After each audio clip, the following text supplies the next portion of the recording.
Welcome to the REDATS channel. Do you own a W-250 wheel balancer and want to know how to calibrate it correctly? You've come to the right place. My name is Hubert, and today I'll show you how to properly perform the distance and diameter calibration, as well as the imbalance sensor calibration.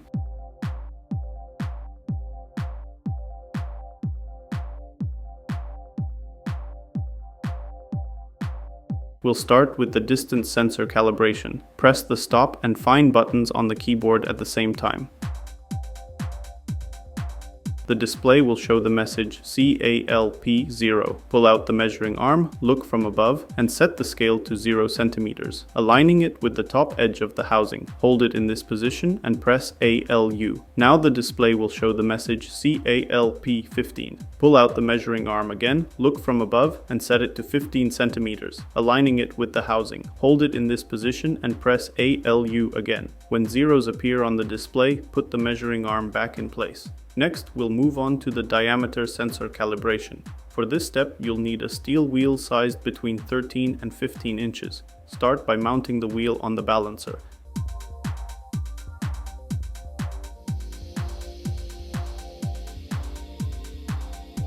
Then press the stop and OPT buttons simultaneously. The display will show the message CAL14. Now use the D+ and D- buttons to enter the size of the wheel mounted on the machine. You can read this value from the tire. In our case, it's 14 inches. Press ALU, pull out the measuring arm under the rim edge, hold it in that position and press the ALU button twice. Hold the measuring arm in this position until zeros appear on the display. Then return the measuring arm to the machine. The diameter calibration is now complete.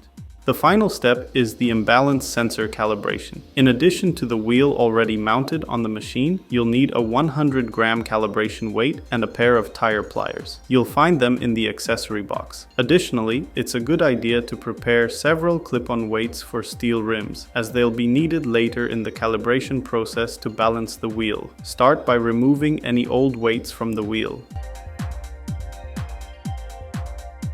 Next, enter the wheel parameters. To do this, pull out the measuring arm under the rim edge so that the machine automatically reads the wheel distance from the machine and its diameter. Now you only need to enter the wheel width. Use a caliper to measure the rim from edge to edge. Read the value from the caliper scale. In our case, it shows 6 inches. Use the B+ and B- buttons on the keyboard to enter this value into the machine. Once all parameters have been entered, you can proceed to the initial calibration. To do this, press and hold the D and C buttons simultaneously. When the display shows CAL, CAL, CAL, close the safety cover.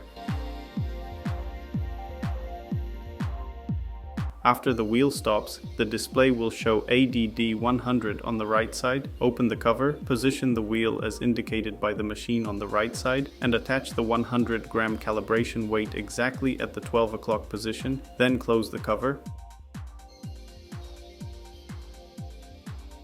Once the wheel stops again, open the cover, remove the 100-gram weight from the right side, rotate the wheel to the position indicated for the left side, and attach the same weight at the 12 o'clock position. After attaching it, close the cover.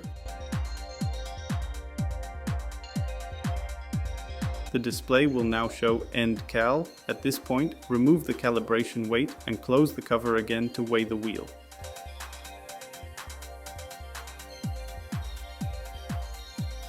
The balancer has indicated the imbalance values. In this case, we have 25 grams on the left side and 25 grams on the right side. Rotate the wheel to the imbalance position and attach the weight at the 12 o'clock position. Repeat the same procedure on the other side. After attaching the weights, close the cover to check the wheel. If the display shows 0-0, you can proceed to the final calibration. Press and hold the D and C buttons on the keyboard simultaneously. When CAL, CAL, CAL appears on the display, close the cover. After the wheel stops, the display will show ADD 100 on the right side. Open the cover, position the wheel as indicated by the machine on the right side, and attach the 100-gram calibration weight exactly at the 12 o'clock position. Then close the cover. Once the wheel stops, open the cover, remove the 100-gram weight from the right side, rotate the wheel to the left side and attach the same weight at the 12 o'clock position. After attaching it, close the cover. When the display shows ENDCAL, it means the calibration is complete. After completing the calibration in this way, you can be sure that the machine is working correctly and your customers won't come back with complaints about vibrating wheels. It's recommended to perform this calibration at least once a year. If you enjoyed this video, leave a like and subscribe to our channel so you don't miss any updates.